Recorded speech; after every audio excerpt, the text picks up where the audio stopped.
Oh shit. Okay. This is something that I do want to talk about in some capacity.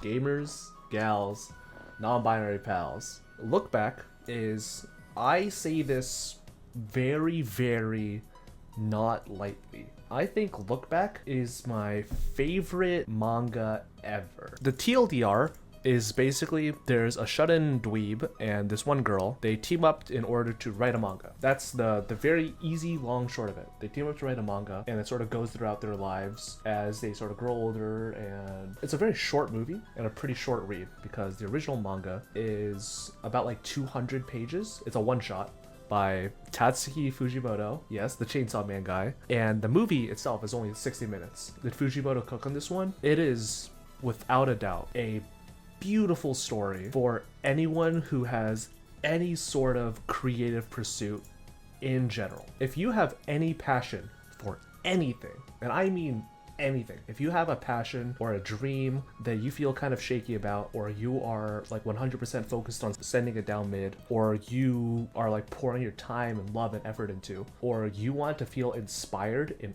any way, you should watch Look Back. Look Back is the purest, it is this wonderful love letter to creators where it really does highlight the struggle of the creation process. Like, we could talk about like in the context of like making a video in regards to like just making, you know, like my stupid ass React content. I have to, you know, I have to find React content that I find good enough, then I have to record it, then I have to be able to form these thoughts into a coherent sentence that's, you know, able to engage viewers. Like, that's a skill that genuinely does take time and energy and practice. Like, let's not pretend that public speaking or being able to like write scripts or talking in general isn't a difficult thing to do. And it's a very strategic product to edit it in the way that you want it. It's a very tedious product in order to structure a video like piece by piece by piece. And just because you spend all this time and effort doesn't automatically guarantee that it's going to be a good product, or it's going to be a product that's going to be well received by the public. Like, you can make the most beautiful fucking video of all time,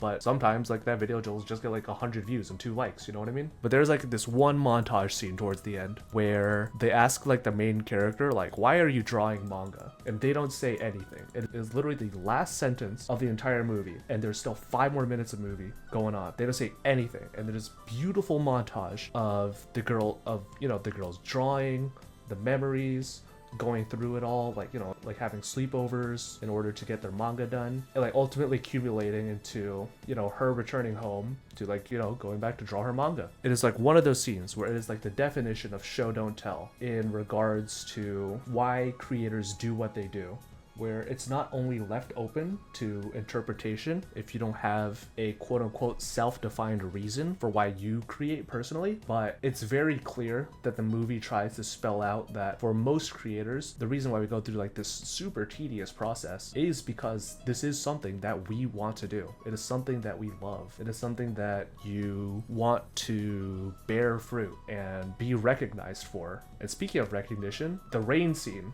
where she's like skipping through the meadows while she's running home in the rain because she got complimented by someone that she subconsciously looks up to, or is, you know, acknowledged by a rival in a way. Like, that sort of recognition for your talent is something that speaks insanely deeply to the sort of heart of a creator. Because like when it comes to doing passion projects, everyone has like that one person that they subconsciously look up to. The biggest mistake I see people make when undertaking a creative project is putting too much effort in and not pacing themselves. Yeah, that's also 100% true. Like, literally, there's a scene at the start of the movie where she gives up.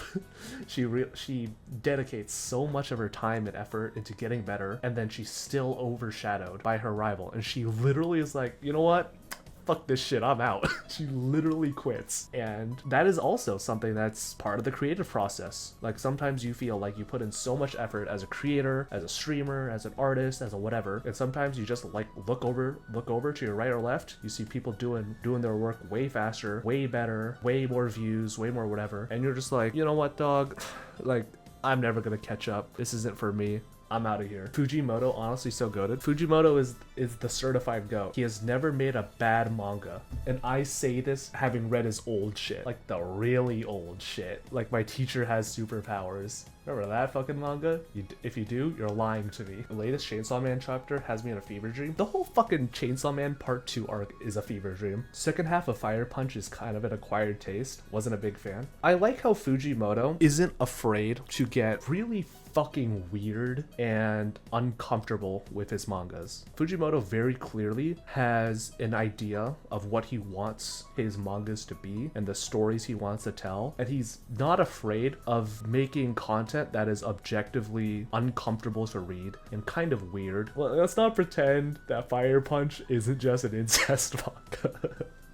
But like, let's not forget that Makima basically fucking groomed Denji. Like, let's not forget that Asa's 16 and gave Denji the fucking 1-2 buckle my shoe in the alleyway, you know what I mean? Goodbye Eri is also a 10 out of 10. Goodbye Eri is like, I don't know how to feel about Goodbye Eri. Goodbye Eri is like so weird for me because I have no real Goodbye Eri is one of those things. It's more it's less about like the creative process and more a thing about how people kind of move on from trauma. Goodbye Eri is a very uncomfortable read if you are able to draw parallels between your own traumatic experiences. Think of like childhood abuse, sexual abuse, horrible relationships, like a bad workplace environment even. Like those sort of parallels are very, very clearly outlined in Goodbye Eri. It's a very uncomfortable read if you have those experiences, but it is like, again, another Fujimoto banger. Have you read Centuria? No, have not heard of that. But again, like just because I may not like Goodbye Eri as much as someone else, I do understand that